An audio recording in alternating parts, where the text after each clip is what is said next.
First Peter chapter 4, English Standard Version.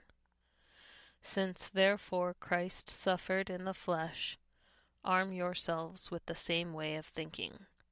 For whoever has suffered in the flesh has ceased from sin, so as to live for the rest of the time in the flesh, no longer for human passions, but for the will of God.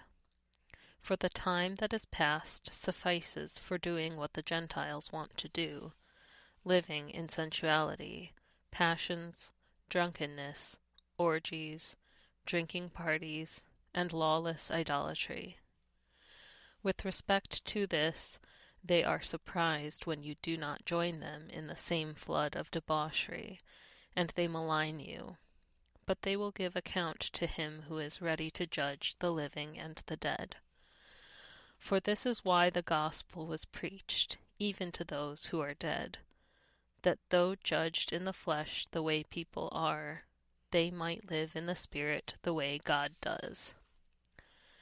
The end of all things is at hand. Therefore be self-controlled and sober-minded for the sake of your prayers. Above all, keep loving one another earnestly, since love covers a multitude of sins. Show hospitality to one another without grumbling. As each has received a gift, use it to serve one another, as good stewards of God's varied grace. Whoever speaks, as one who speaks oracles of God. Whoever serves, as one who serves by the strength that God supplies, in order that in everything God may be glorified through Jesus Christ.